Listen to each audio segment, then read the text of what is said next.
Salmo, capítulo 7. Senhor meu Deus, em ti confio. Salva-me de todos os que me perseguem e livra-me, para que eles não arrebatem a minha alma como leão, despedaçando assim que haja quem a livre. Senhor meu Deus, se eu fiz isso, se há perversidade nas minhas mãos, se paguei com o mal aquele que tinha paz comigo, antes, livrei ao que me oprimia sem causa. Então, persiga o inimigo a minha alma e alcance-a. Calque aos pés a minha vida sobre a terra e reduza a pó a minha glória. Levanta-te, Senhor, na tua ira. Exalta-te por causa do furor dos meus opressores e desperta para mim, para o juízo que ordenaste. Assim te rodeará o ajuntamento de povos, por causa deles, pois volta-te para as alturas. O Senhor julgará os povos. Julga-me, Senhor, conforme a minha justiça e conforme a integridade que há em mim. Tenha já fim a malícia dos ímpios, mas estabeleça-se o justo, pois tu, ó justo Deus, provas os corações e as entranhas. O meu escudo é Deus, que salva os retos de coração. Deus julga o justo e se ira com o ímpio todos os dias. Se o homem não se converter, Deus afiará a sua espada. Já tem armado o seu arco e já está aparelhado. E já para ele preparou armas mortais e porá em ação as suas setas inflamadas contra os perseguidores. Eis que ele está com dores de perversidade, concebeu trabalhos e produziu mentiras, cavou um poço e o fez fundo e caiu na cova que fez.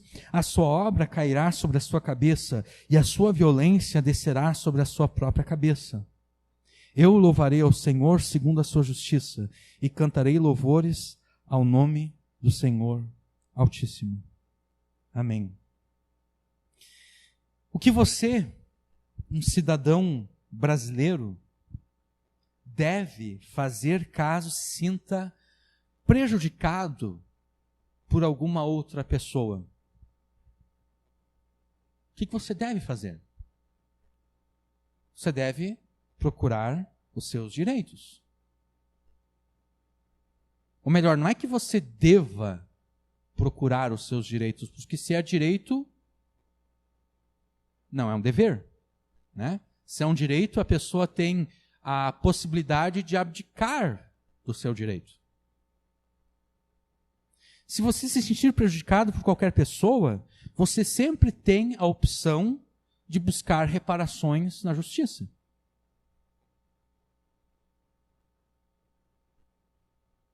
Você trabalha em algum lugar e de repente você se sente prejudicado.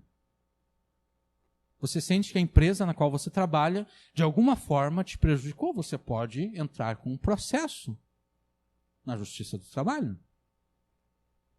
Você sempre tem essa opção. Você vai constituir um advogado e esse advogado vai entrar com um processo que vai buscar indenização financeira para compensar os prejuízos que você acha que teve. Mas quem poderia fazer justiça nas questões que ultrapassam o direito humano? Quem poderia fazer justiça nas questões que ultrapassam a jurisdição dos tribunais humanos?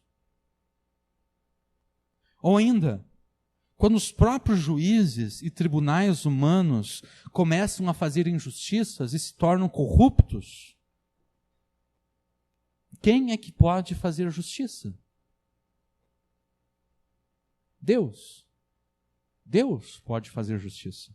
Porque Deus é um justo juiz. Ao contrário dos juízes humanos, Deus não julga com parcialidade.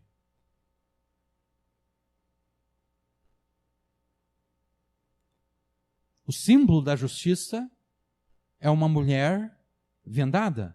Uma mulher com uma venda nos olhos. Por que essa mulher tem uma venda nos olhos? Porque a justiça não deve olhar quem está na frente dela. A justiça não deve considerar que de um lado tem um pobre e de outro lado tem um rico. A justiça deve ser imparcial. Ela não olha quem está diante dela. Ela simplesmente deve julgar de acordo com aquilo que está determinado nas leis. Só que muitas vezes nós percebemos que os juízes e os tribunais humanos são parciais. Eles levantam a venda da justiça e eles olham quem está diante deles e eles percebem, opa, se eu der ganho de causa para essa pessoa aqui, eu vou receber alguns benefícios. Mais adiante.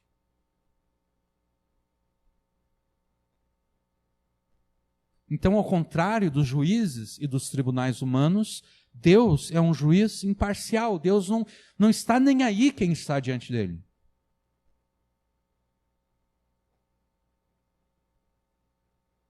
Deus não julga de acordo com quem está diante dele. Deus julga de acordo com aquilo que as pessoas fazem.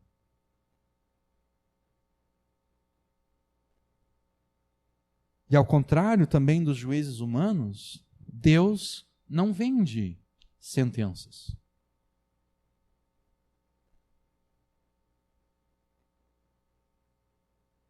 Há vários anos a gente ouviu notícia de juízes que vendiam sentenças. Os caras recebiam algum dinheiro e daí eles vendiam a sentença, eles davam ganho de causa para quem pagou. Mas Deus não faz isso. Deus não vende sentenças. Deus não se deixa comprar por ninguém e Deus não se deixa intimidar por ninguém.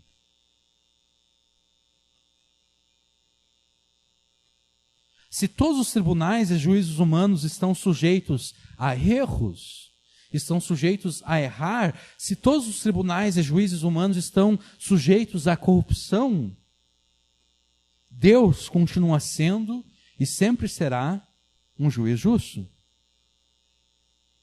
Agora, o que isso tem a ver conosco? Muitas vezes nós interpretamos errado as palavras de Jesus.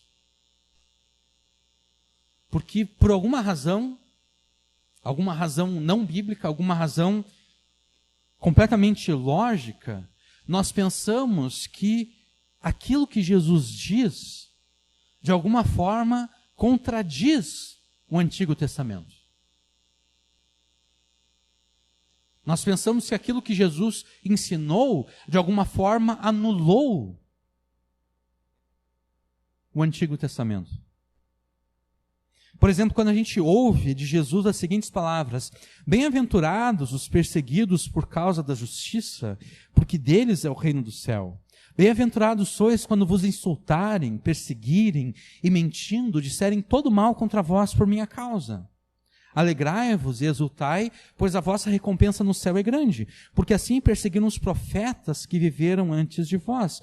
Quando nós ouvimos essas palavras, por alguma razão nós pensamos que quando estamos sendo perseguidos, eu estou falando de perseguição porque esse salmo fala de perseguição. Por alguma razão, quando nós ouvimos essa porção do Sermão do Monte, em que Jesus fala que são bem-aventurados aqueles que são perseguidos por causa do Evangelho, por alguma razão nós pensamos que não temos nada a fazer a não ser nos alegrarmos pela recompensa que receberemos na eternidade.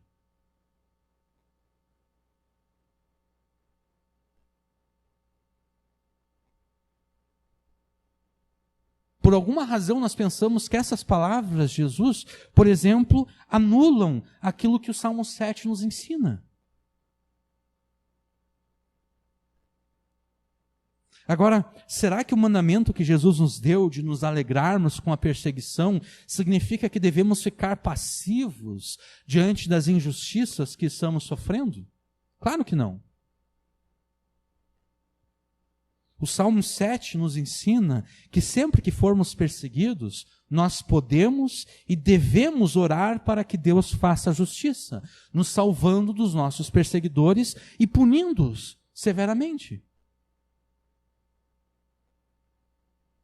Devemos sim nos alegrar por sermos achados dignos de sermos perseguidos por causa de Jesus do Evangelho. Mas essa alegria pela grande recompensa que teremos na eternidade, ela não deve nos levar à passividade diante das injustiças que são cometidas. Pelo contrário, essa alegria deve nos animar em direção à oração, para que Deus, o justo juiz, faça justiça. Porque Deus não quer ser louvado por nós apenas nos momentos de dificuldade.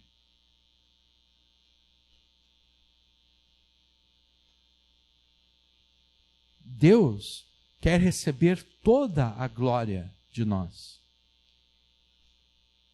Não apenas os momentos em que nós passamos dificuldade, mas também nos momentos em que nós somos salvos dessas dificuldades.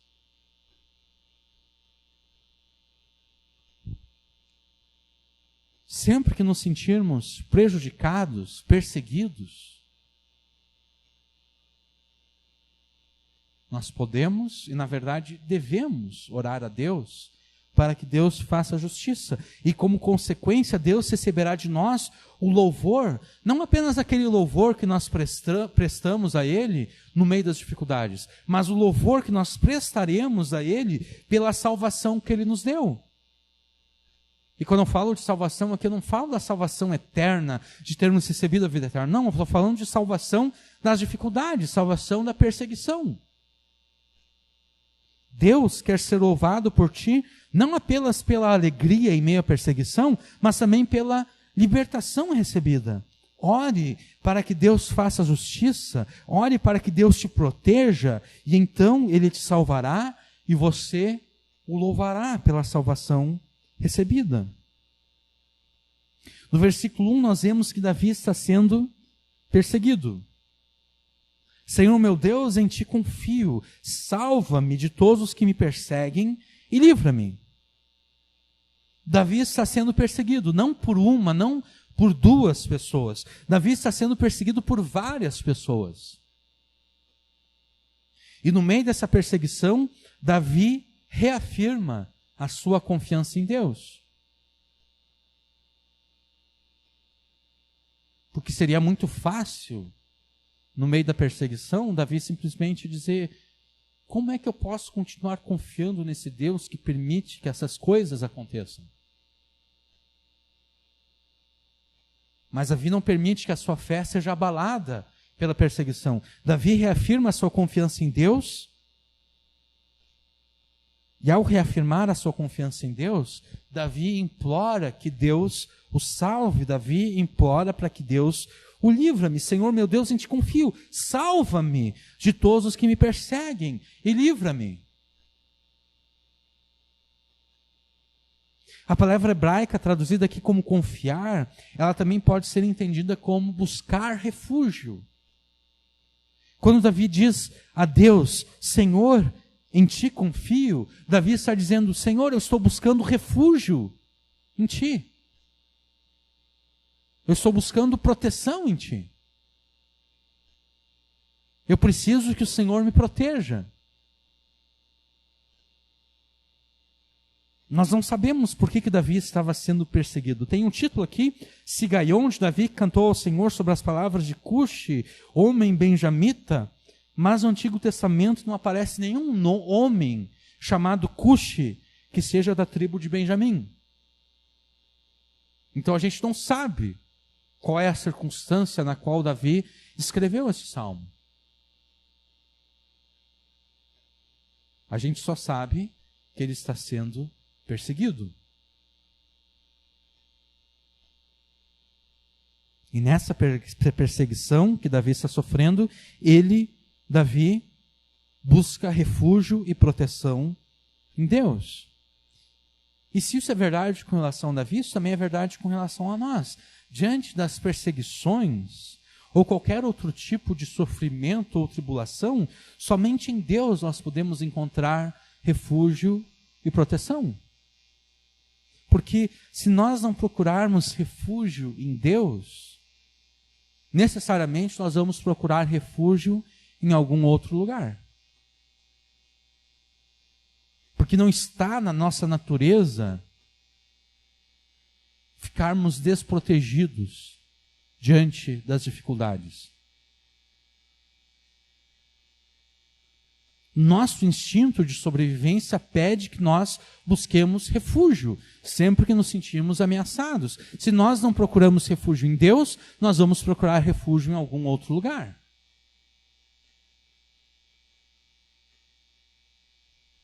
E se a gente considerar seriamente, na verdade só existem 2 lugares onde a gente pode buscar refúgio: ou em Deus, ou no pecado.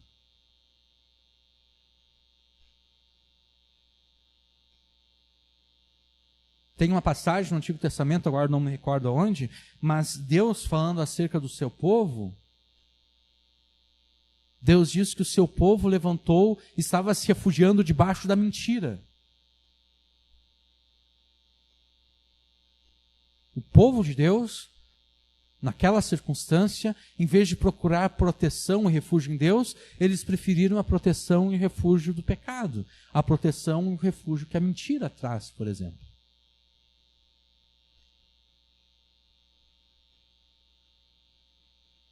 Ou nós buscamos refúgio e proteção em Deus, ou então procuraremos refúgio e proteção no pecado. Entendendo dessa forma, confiar em Deus e buscar refúgio em Deus significa, do ponto de vista negativo, jamais usarmos o pecado para tentar solucionar os problemas que nós estamos enfrentando.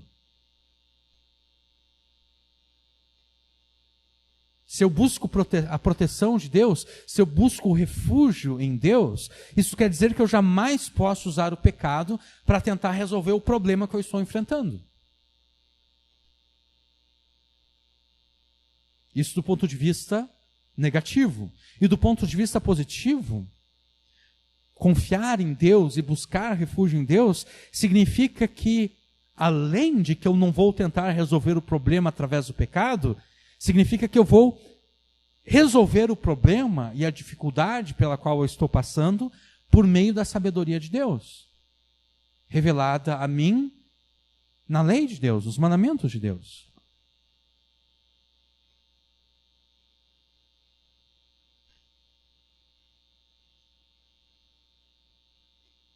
Buscar a proteção de Deus, buscar o refúgio em Deus, significa que nós não vamos pecar para tentar resolver o problema, e significa que nós vamos usar a lei de Deus para resolver o problema.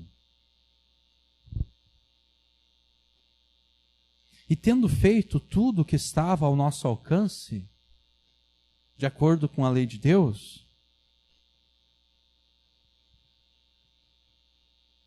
então nós vamos apelar ao próprio Deus, como Davi faz nesse salmo e em muitos outros salmos.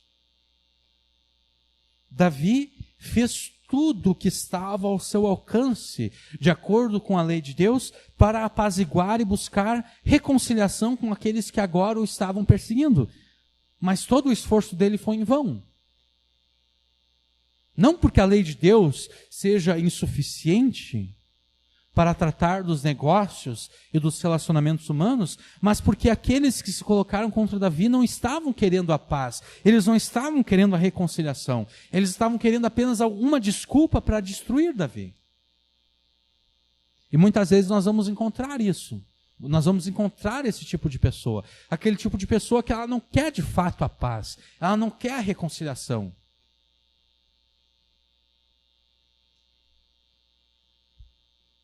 Nós sabemos que o objetivo dessas pessoas aqui, desses perseguidores de Davi, era mesmo a destruição de Davi por aquilo que nós vemos no verso 2.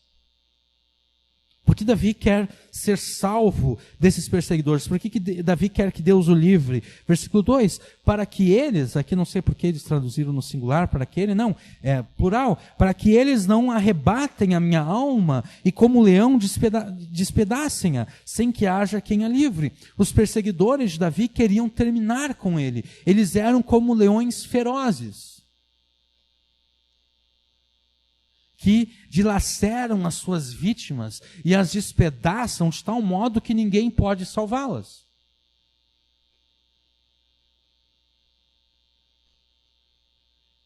Então, já que Davi fez tudo o que ele podia para pacificar os seus inimigos e nada deu certo, não porque a lei de Deus não é suficiente, mas porque os seus inimigos não queriam a pacificação, só restava a Davi apelar a Deus. Só restava a Davi apelar ao justo juiz. Porque ele fez tudo o que estava ao alcance dele. Confiar em Deus e nos refugiarmos em Deus, então, significa, ou melhor, envolve duas ações da nossa parte. Envolve a obediência, envolve a oração. Confiar em Deus envolve obediência a Deus e envolve oração a Deus. Quando não há mais nada a ser feito, porque nós já fizemos tudo, e a situação ainda não foi resolvida, resta apelarmos para Deus. Primeiro, nós fazemos tudo o que pode ser feito. E depois que não resta mais nada a ser feito, nós apelamos a Deus. Com isso, eu não estou dizendo que nós vamos orar unicamente como um último recurso. Não é isso que eu quero dizer. A oração ela deve ser sempre a nossa primeira atitude, e não apenas a nossa o nosso último recurso. O que eu quero dizer é que de nada adianta apenas orar, enquanto ainda restam possibilidades a serem exploradas. Imagine que você está desempregado. E você, como filho de Deus, você ora a Deus, você ora ao teu Pai Celeste para que Ele providencie para você um emprego. Mas depois de orar a Deus, você não sai de casa para procurar emprego. Não, você fica o dia inteiro na frente da Netflix, você fica o dia inteiro na frente do videogame, você fica o dia inteiro fazendo qualquer outra coisa, menos procurar o emprego, menos procurar empresas para enviar o teu currículo para lá.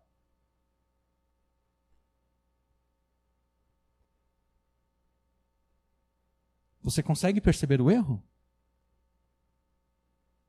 De nada adianta você orar a Deus pedindo que Deus te dê um emprego, mas se você não esgotou ainda as possibilidades.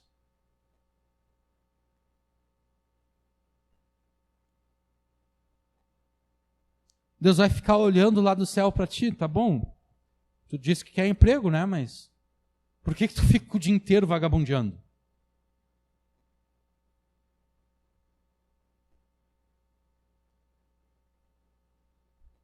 Deus vai dizer para ti, será que tu não pode enviar algum currículo para algum lugar?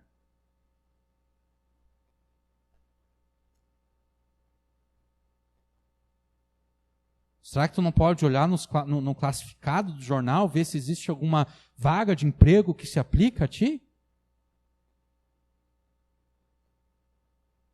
Ou ainda pensando num exemplo bíblico. Moisés tirou Israel do Egito e agora eles estão lá no meio do deserto. E na frente deles eles têm o Mar Vermelho. Dos dois lados eles têm cadeias de montanhas. E atrás agora Faraó com seus exércitos. E Moisés pensa, não há mais nada a ser feito. A gente não vai conseguir fugir. Não tem como fugir para a esquerda, não tem como fugir para a direita. Não tem como ir à frente. E não tem como voltar, porque o exército está vindo atrás de nós. Moisés faz a única coisa que ele pensa que poderia fazer. Ele se prostra e começa a orar a Deus. Mas Deus repreende Moisés. Deus diz, por que tu está orando para mim? Levanta-te e diga ao povo que marche.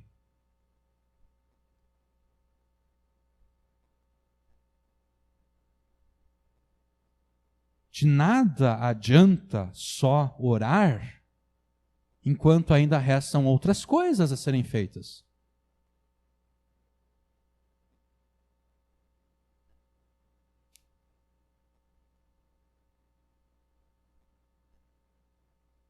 Eu estou com um problema no casamento. Tá bom? Vamos orar para que esses problemas sejam resolvidos. Mas não adianta só orar. Porque dificilmente no casamento o problema vai ser só a mulher ou só o marido. Normalmente vai ser os dois. Então, se você notou que está com problema no casamento, não adianta você apenas orar para que o problema seja resolvido. Não, você deve ver todas as coisas que você está fazendo errado e parar de fazer essas coisas.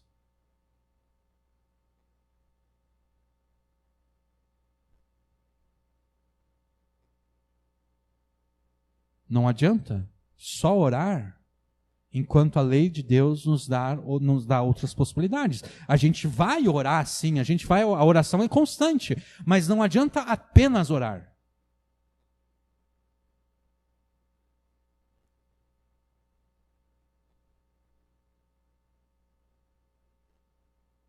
Um irmão, eu não gostei daquilo que o irmão fez para mim, eu me senti prejudicado por aquilo que o irmão fez para mim.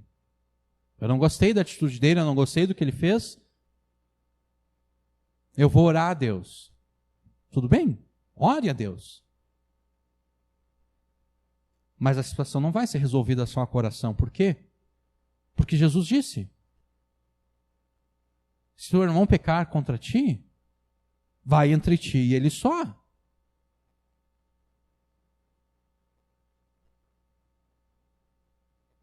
A oração apenas não vai resolver o problema, porque a lei de Deus, aquilo que Jesus falou tem base no Antigo Testamento, a lei de Deus te dá possibilidades para resolver o problema. Então, você não gostou da atitude de um irmão? Ore, mas você deve ir até ele.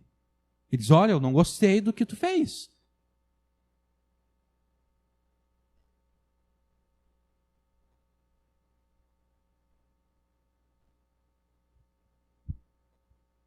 De nada adianta você apenas orar a Deus pedindo uma solução, enquanto você ainda não esgotou todas as possibilidades para resolver o problema de acordo com a lei de Deus. Voltando à ilustração que a gente deu, ore para que Deus te dê um emprego, mas depois que você orou para que Deus te dê um emprego, vá procurar um emprego. Entra em contato com várias empresas e envia o teu currículo.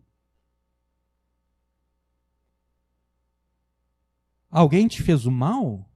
Ou você teve um desentendimento com alguém? Vai até essa pessoa e, de acordo com a lei de Deus, busque a reconciliação com essa pessoa. Sempre em oração. Agora, depois que tudo que você poderia fazer, você já fez. Você já fez de tudo para buscar a paz e a reconciliação. Você se arrependeu daquilo que você tinha que se arrepender. Você restituiu aquilo que você tinha que restituir. Você foi até a pessoa, você levou 2, 3 testemunhas. O caso foi levado à igreja, e tudo isso com muita oração, e ainda assim não foi possível a reconciliação. Pelo contrário, os seus adversários insistem em te fazer o mal. Agora sim só resta uma única alternativa: a oração. A oração sempre está presente, mas depois de tudo que você fez ter falhado, aí sim só te resta a oração a Deus.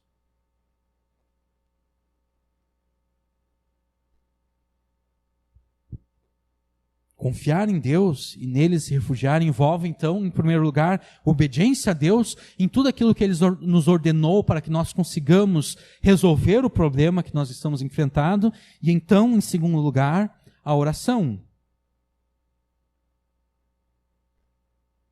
Davi está apelando à oração porque ele esgotou todas as possibilidades. Tudo que ele poderia fazer para se reconciliar com seus inimigos, com seus adversários, ele fez. E tudo falhou. E agora os seus inimigos começaram a persegui-lo. Começaram a inventar mentiras acerca de Davi. Versículos 3 e 4. Senhor meu Deus, se eu fiz isso, se há perversidade nas minhas mãos, se paguei com o mal aquele que tinha paz comigo, antes livrei ao que me oprimia sem causa. Com Davi aconteceu exatamente aquilo que Jesus falou na parte final das bem-aventuranças. Bem-aventurados sois quando vos insultarem, perseguirem e mentindo, disserem todo mal contra vós. Davi estava sendo insultado, Davi estava sendo perseguido, estavam mentindo acerca de Davi, que Davi havia feito coisas que de fato Davi não fez. Davi estava sendo acusado de 3 coisas: de ter agido com perversidade e injustiça, no final do versículo 3. Se há perversidade nas minhas mãos. Davi estava sendo acusado de ter feito o mal para aqueles que lhe queriam o bem, no início do versículo 4. Se paguei com o mal aquele que tinha paz comigo. E a terceira acusação contra Davi é que, sem um motivo justo, Davi tinha feito o bem àqueles que lhe tinham feito o mal. No final do versículo 4. A nossa tradução aqui, ela coloca a terceira acusação contra Davi como sendo Davi contra-atacando aquilo que eles estavam falando acerca de Davi. No versículo 4 diz: se paguei com o mal aquele que tinha paz comigo, e a nossa tradução aqui coloca: antes livrei ao que me oprimia sem causa. Mas a verdade, uma leitura melhor do hebraico seria de que, sem um motivo justo, Davi fez o bem àqueles que lhe haviam feito o mal.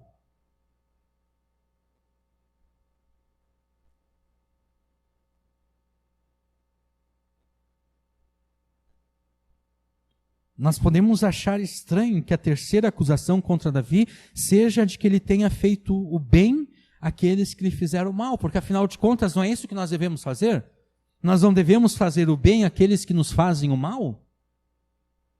Sim, nós devemos fazer o bem àqueles que nos fazem o mal. Então, como é que a terceira acusação mentirosa contra Davi era de que ele estava fazendo o bem àqueles que tinham feito o mal contra ele? Por acaso Davi não estava correto em não vingar-se a si mesmo? Nós temos que nos lembrar que Davi era o rei de Israel. E como rei de Israel, Davi tinha a responsabilidade de julgar o povo. Davi tinha a responsabilidade de fazer cumprir a lei de Deus e fazer justiça conforme a lei de Deus. E um dos mandamentos da lei de Deus diz o seguinte: olho por olho, dente por dente, mão por mão, pé por pé, queimadura por queimadura, ferimento por ferimento, golpe por golpe. Êxodo 21, versículos 24 e 25. Este mandamento dado por Deus ordena que nenhum ato de violência deve ficar impune. Nenhum ato de violência deve ficar impune. E se a gente pensa que a lei de Deus é muito pesada nesse ponto, olho por olho, dente por dente, e assim por diante, na verdade, a lei de Deus estava tentando regular a vingança pessoal desenfreada que ocorria na época. Porque na época, alguém me dava um soco e esse soco arrancava um dos meus dentes. O que eu fazia?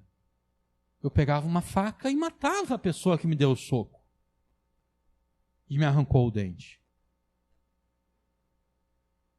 A pessoa feriu o meu olho e cegou o meu olho, o que eu fazia? Eu matava a pessoa.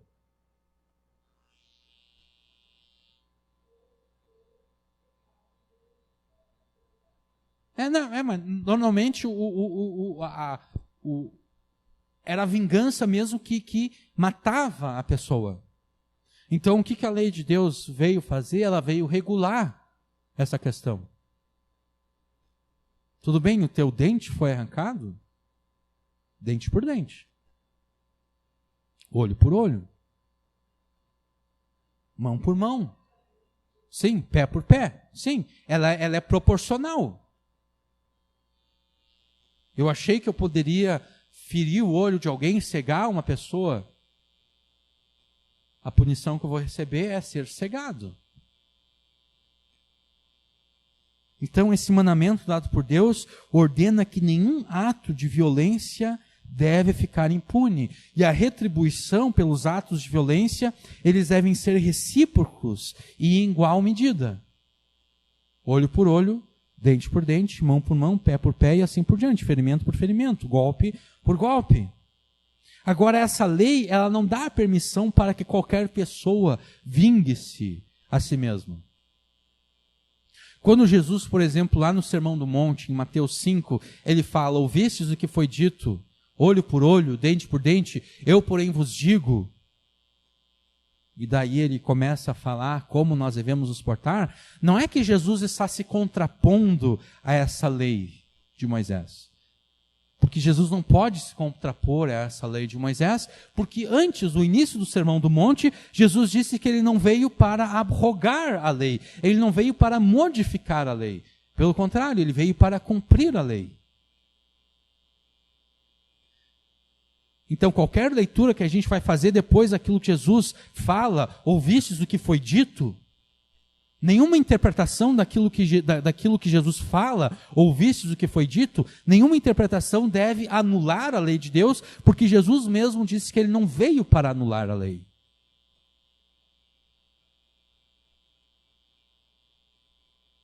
Quando Jesus fala, ouvistes o que foi dito, olho por olho, dente por dente, eu, porém, vos digo, o que Jesus está dizendo é que nós não podemos usar essa lei como desculpa para a vingança pessoal, ou seja, só porque alguém veio e feriu o meu olho, eu não tenho o direito de ir lá e ferir o olho da pessoa. Não, eu devo me apresentar diante do juiz, eu devo dizer, olha, sem razão nenhuma essa pessoa veio aqui e me feriu.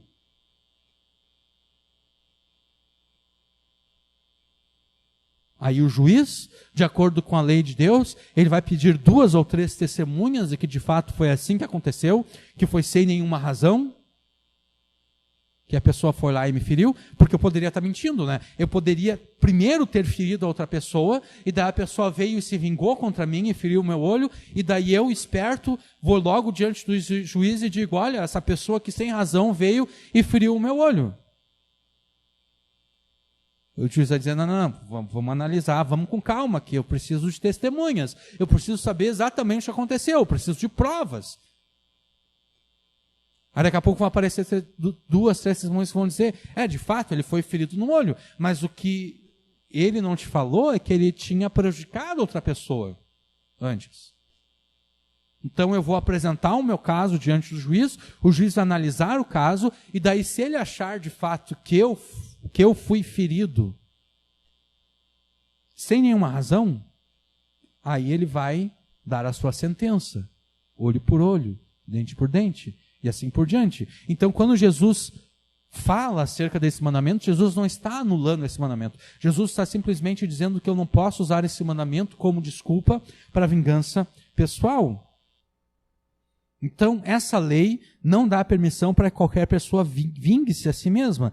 Quem deveria fazer cumprir essa lei eram os juízes de Israel, que no tempo da monarquia em Israel, os juízes em Israel eram o próprio rei. Quando Saul se tornou o rei de Israel, Saul se tornou o juiz de Israel. Era ele que fazia justiça. Quando Davi se tornou o rei de Israel, era Davi que era o juiz de Israel, era Davi que fazia justiça. A gente lê lá durante o reinado de Davi que as pessoas vinham até Davi para que os problemas delas fossem julgados por Davi. E Davi fazia então cumprir a lei de Deus. Então, embora esse mandamento não permita a vingança pessoal, como era o rei e o juiz de Israel, Davi estava na posição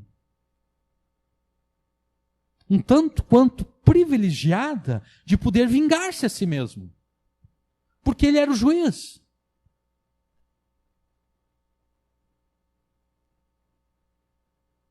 Ele era o juiz. Então ele poderia, se alguém lhe fizesse o mal, ele poderia mandar aplicar a lei contra a pessoa que havia feito mal contra ele. Porque afinal de contas, ele era o juiz.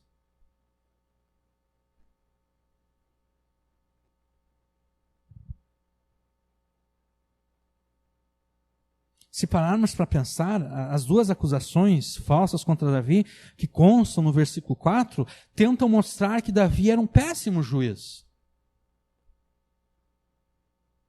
As duas acusações do versículo 4 diz que aos que faziam um bem, Davi retribuía com um mal.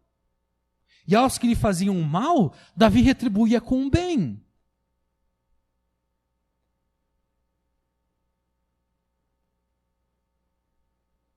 A acusação que os perseguidores de Davi estavam fazendo contra Davi é que Davi era um péssimo juiz. Davi não sabia aplicar a lei de Deus. Aos que faziam o mal, Davi fazia o bem. E aos que faziam... estou me confundindo aqui. Aos que faziam o bem, Davi retribuía o bem com o mal. E aos que faziam o mal, Davi retribuía o mal com o bem. Era essa a acusação que eles estavam fazendo contra Davi.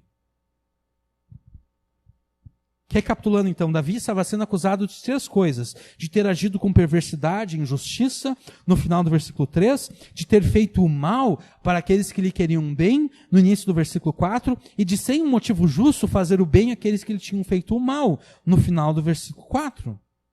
E Davi sabia que essas acusações eram graves para alguém que ocupava a posição dele, de rei e juiz de Israel. Por isso mesmo Davi argumenta com Deus: se eu fiz essas coisas, se eu agi com perversidade e injustiça, se eu fiz o mal àqueles que me fizeram bem, e se eu fiz o bem àqueles que me fizeram mal, que o Senhor faça com que os meus inimigos me persigam e me alcancem, que eles me joguem no chão e pisoteiem, que eles me aniquilem a minha vida e a reduzam a nada, reduzam ao pó.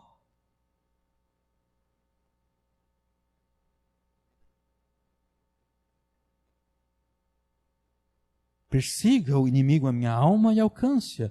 Calque aos pés a minha vida sobre a terra e reduza a pó a minha glória. É interessante ler cada uma das acusações contra Davi junto com as consequências que Davi pede a Deus para si, caso essas acusações sejam verdadeiras.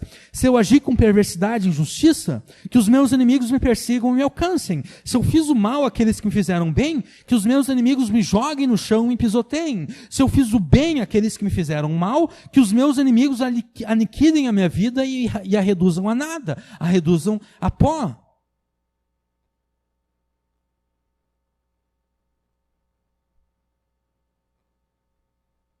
Davi e os seus inimigos sabiam que essas acusações eram graves. E que tais acusações poderiam significar não apenas o final do reinado de Davi, mas como a sua própria morte. Porque ele estava pervertendo o juízo, de acordo com essas acusações. Ele estava pervertendo a lei de Deus. E é por isso que os perseguidores fizeram essas acusações contra ele. Porque eles queriam aniquilar Davi, mas eles queriam dar uma aparência de legalidade à perseguição.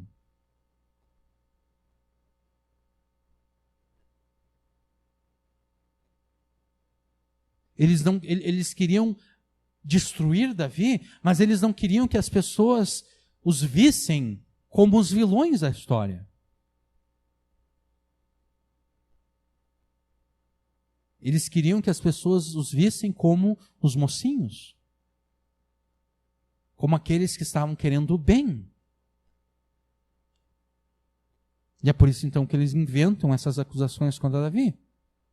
Porque as pessoas, acreditando nas acusações contra Davi, elas mesmas se tornem inocentes úteis.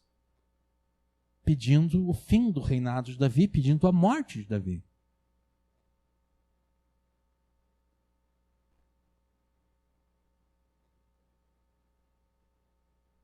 E essa é a razão pela qual os discípulos de Jesus sofrem perseguições dessa forma.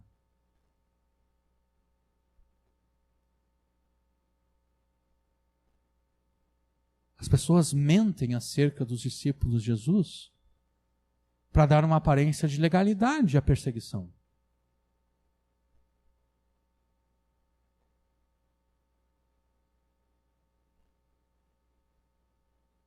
Por exemplo, no Canadá, entrou em vigor agora uma lei que proíbe todo e qualquer tipo de apologia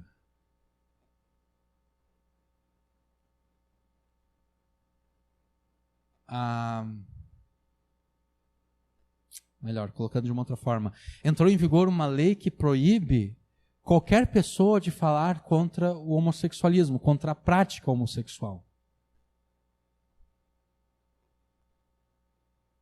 Entrou em vigor, sim, entrou em vigor, não sei se é essa semana ou na semana passada. Acho que deve ter sido essa semana agora que entrou em vigor. Para que essa lei? Para dar uma desculpa para a perseguição.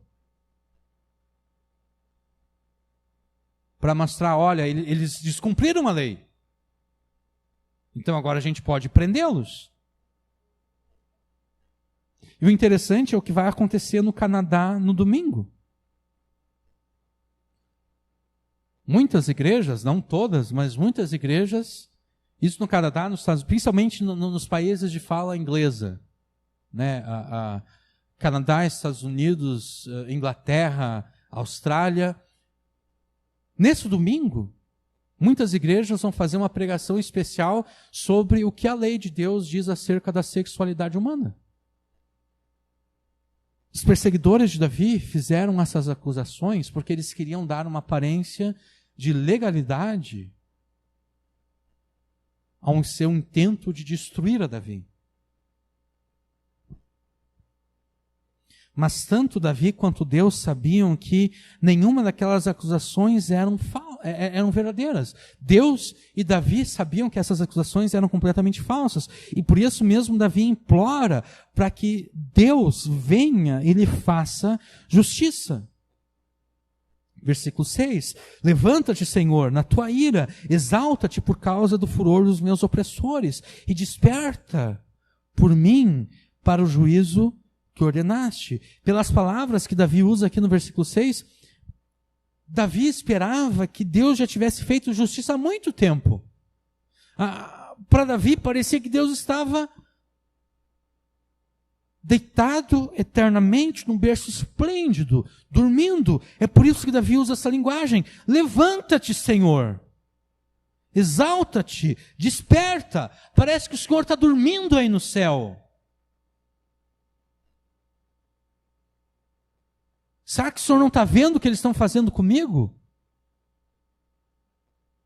Por acaso o Senhor está dormindo?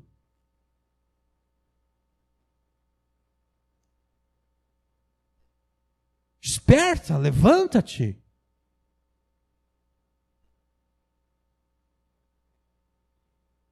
Levante-se, Senhor, na tua ira. Ergue-te contra o furor dos meus adversários. Desperta-te, meu Deus. Ordena a justiça.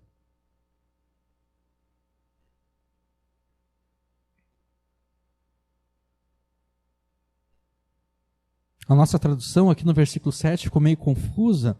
O sentido é que o seguinte, que ao teu redor se reúnam os povos, assenta-te e reina sobre eles nas alturas. Davi está dizendo no versículo 7, como é possível que o Senhor, que é rei e juiz sobre todas as nações, ainda não tenha feito justiça contra os meus adversários? O Senhor se diz o juiz de todas as nações, mas o Senhor não fez justiça no meu caso ainda. Como é possível isso?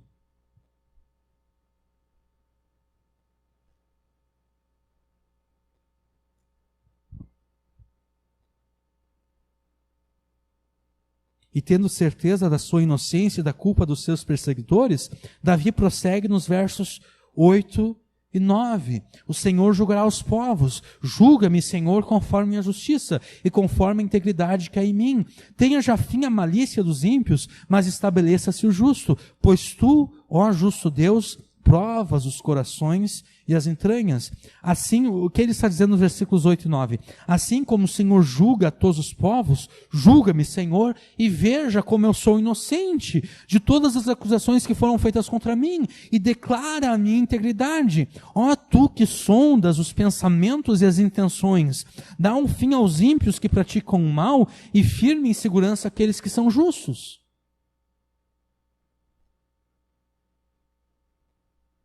Na semana passada, quando pregamos o Salmo 6, nós vimos a importância de argumentarmos com Deus na oração. E mais uma vez aqui nós vemos Davi argumentando com Deus. Davi está dizendo: o Senhor é juiz de todos os povos. Como o Senhor não está julgando ainda a minha causa? Como o Senhor espera que os povos te respeitem o Senhor como juiz sobre eles, se o Senhor ainda não julgou a minha causa?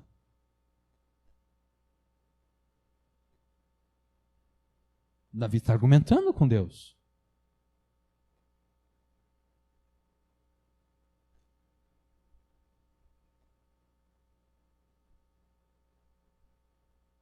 Não é possível que o Senhor esteja dormindo.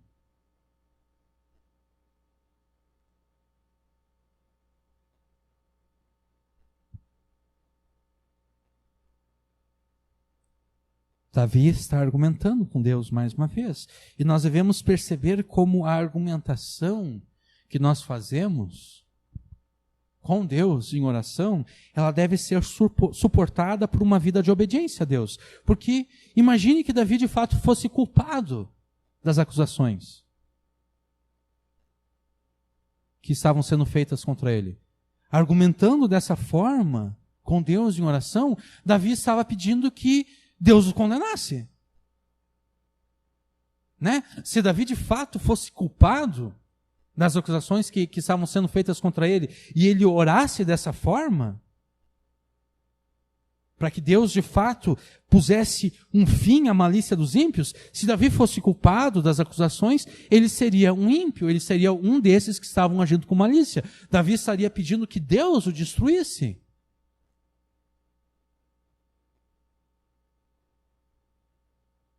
Sempre que nós argumentamos com Deus em oração, nós devemos perceber que a nossa argumentação, ela deve ser suportada por uma vida de obediência a Deus.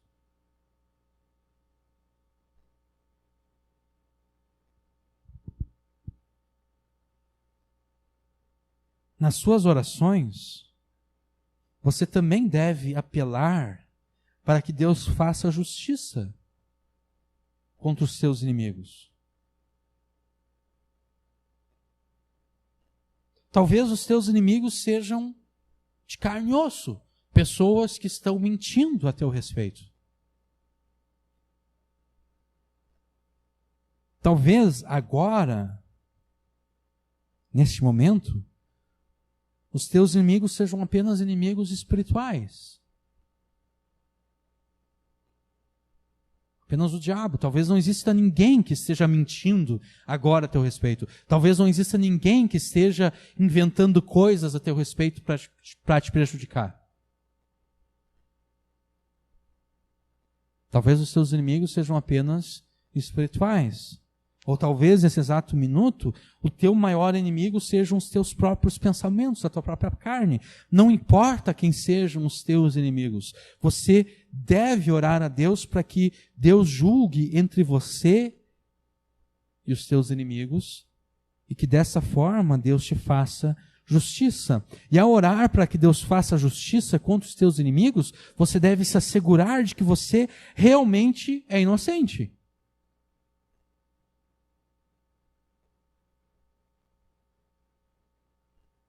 Porque do contrário, Deus vai ter que te punir também.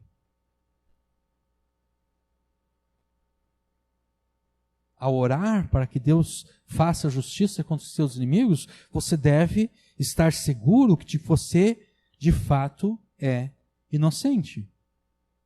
E a boa notícia para você é que, como um filho de Deus, você tem à disposição o melhor advogado de defesa que existe.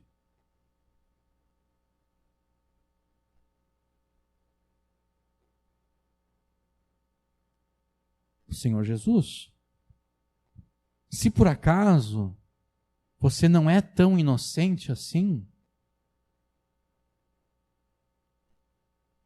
se por acaso você tem uma parcela de culpa naquilo que as pessoas falam contra ti, com arrependimento e fé em Jesus, confesse os teus pecados a Deus. Restitua tudo o que é de direito às pessoas a quem você fez o mal. E passe a obedecer a Deus em tudo. Faça tudo que estiver ao teu alcance para que haja reconciliação entre você e as demais pessoas.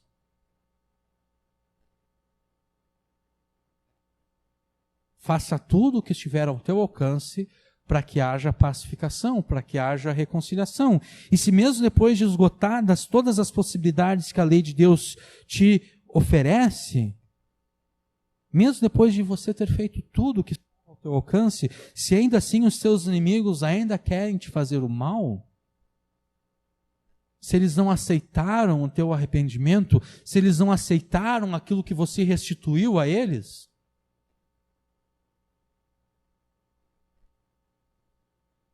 se eles continuam te querendo o mal e continuam te fazendo o mal, ore a Deus para que Ele faça justiça contra os teus inimigos e Deus vai te salvar. Alegre-se sim com a perseguição. Mas junto com a alegria, ore a Deus para que Ele faça justiça. E Ele vai te salvar. E como um último ponto aqui, de forma rápida, nós vamos ver que temos que orar para que Deus nos proteja. E isso nós vemos claramente no versículo 10. Quando Davi afirma que Deus é o seu escudo. O meu escudo é de Deus, ou Deus é o meu escudo que salva os retos de coração. Deus é o escudo dos seus filhos. Deus é aquele que protege os seus filhos. Deus é aquele que salva aqueles que, por obedecerem à sua lei, são retos de coração. Deus protege e salva aqueles que são retos de coração, aqueles que obedecem à sua lei, porque o versículo 11 nos diz que Deus é um justo juiz. A nossa tradução aqui diz que Deus julga o justo, mas uma melhor leitura seria: Deus é um justo juiz. Deus é um justo juiz, e como um justo juiz, Deus se ira todos os dias. Deus, todos os dias, manifesta a sua indignação contra os pecadores, contra os ímpios. E se não houver arrependimento por parte daqueles que são ímpios, versículos 12 e 13, se o homem não se converter, Deus afiará a sua espada, já tem armado o seu arco e está aparelhado, e já para ele preparou armas mortais, e porá em ação as suas setas inflamadas contra os perseguidores. Davi usa aqui a imagem de armas de guerra para falar acerca do juízo de Deus. Deus afiará a sua espada. No início do versículo 12. Deus já tem armado o seu arco. No final do versículo 12. Deus já preparou as suas armas mortais. No início do versículo 13. Deus porá em ação as suas flechas inflamadas. Quantos de nós já vimos aqueles filmes épicos de guerra, né, que mostram a guerra na época da Idade Média, assim por diante? Tem os arqueiros, E daí o que os arqueiros fazem antes de lançar as suas flechas? Tem uma vala assim na frente ali dos arqueiros com fogo. O que eles fazem? Eles pegam, colocam a ponta da flecha naquele fogo, inflamam a ponta da flecha, a flecha começa a pegar fogo, eles armam o arco e disparam aquela flecha inflamada.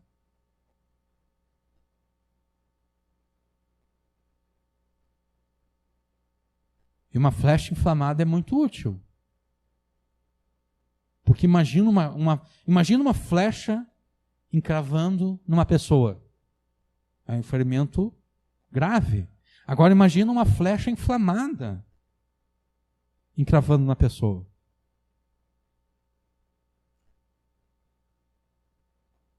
Ah, mas eles têm escudo. Sim, eles têm escudo de madeira. Imagina uma flecha inflamada encravando no escudo de madeira. O escudo vai pegar fogo. Davi usa essas imagens para falar acerca do juízo de Deus contra os ímpios que perseguem os seus filhos.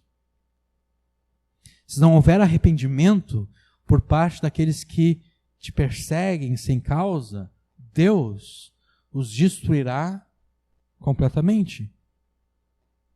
Deus julgará e destruirá os ímpios para proteger os seus filhos, porque Deus é o responsável pela proteção dos seus filhos, porque Deus é o escudo dos seus filhos.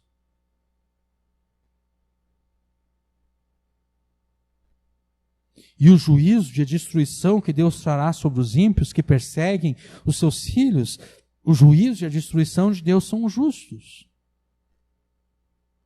Porque os ímpios são pessoas com más intenções. Versículos 14 até o 16. Eis que ele aqui é o ímpio, eis que ele está com dores de perversidade, concebeu trabalhos e produziu mentiras. A imagem do versículo 14 aqui é da gravidez. A mulher, quando está prestes a dar à luz, ela sente dores. Os ímpios, eles sentem dores, é como se estivessem em trabalho de parto. Eles sentem dores, como se fossem dar à luz a uma criança, mas eles não vão dar à luz a uma criança, não. Eles vão dar à luz a perversidade. Concebeu trabalhos, produziu mentiras. Versículo 15, cavou um poço e o fez fundo, e caiu na cova que fez. A sua obra cairá sobre a sua cabeça, e a sua violência descerá sobre a sua própria cabeça. O juízo e a destruição que Deus trará sobre os ímpios é fazer o feitiço virar contra o feiticeiro, como nós dizemos. Aquilo que os ímpios prepararam contra os justos, eles mesmos vão sofrer. Deus fará com que o feitiço vire contra o feiticeiro. Eles cavaram uma cova para que outros caíssem na armadilha, eles é que vão cair na armadilha.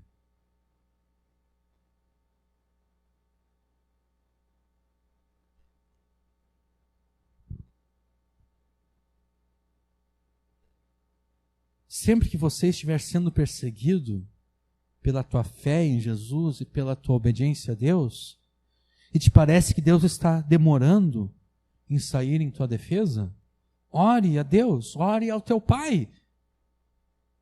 Afirme que Ele é o teu escudo, que Ele é a tua proteção. Apele àquele que é o justo juiz. Apele àquele que vai julgar os povos. Ore a Deus pedindo que Ele faça justiça contra todos aqueles que tentam te prejudicar, contra todos aqueles que tentam te destruir. Alegre-se sim por você ter sido achado digno de sofrer pelo reino de Deus e pela sua justiça. Alegre-se sim pensando na grande recompensa que você terá na eternidade. Mas permita que essa alegria dê lugar ao teu louvor a Deus pela justiça que Ele manifesta ao condenar os ímpios e salvar aqueles que obedecem à sua vontade. Versículo 17. Eu louvarei ao Senhor segundo a sua justiça e cantarei louvores ao nome do Senhor Altíssimo. Eu vou louvar ao Senhor de acordo com a justiça que Deus faz neste mundo.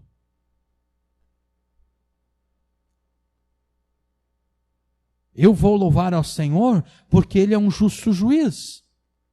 porque Ele faz justiça, porque Ele condena os ímpios e protege os justos.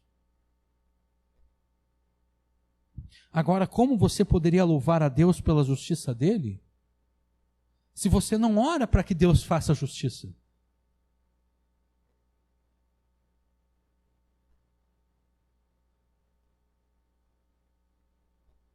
Como você vai louvar a Deus pela justiça dele? Se você não experimenta Deus fazendo justiça na tua vida, porque você não ora para que Deus faça justiça na tua vida.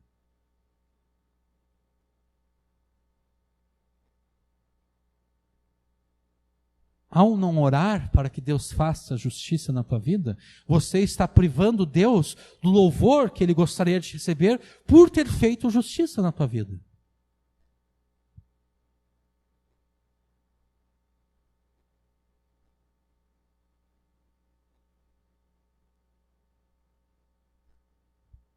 Deus quer ser louvado por ti, não apenas nos momentos de dificuldade, mas também nos momentos em que Ele te livra dessas dificuldades. Então, ore a Deus para que Ele te livre de todos os sofrimentos. Ore a Deus, ore para que Deus te proteja. E então você louvará a Deus pela proteção recebida. Deus será louvado pela justiça dele. Não por uma justiça que está longe de nós, não por uma justiça da qual nós apenas ouvimos falar, mas por uma justiça que de fato se fez presente, por uma justiça que nós vimos ter sido colocada em prática por Deus. Na pregação de hoje, o nosso foco foi especialmente nos sofrimentos que têm a ver com a perseguição, porque é disso que trata o Salmo 7. Mas isso não quer dizer que você não possa orar a Deus com relação àqueles sofrimentos que são causados por outras coisas, além da perseguição. Se você percebe que a palavra de Deus te promete circunstâncias melhores do que aquelas que você hoje está vivendo, você pode orar a Deus pedindo para que Ele julgue as suas circunstâncias.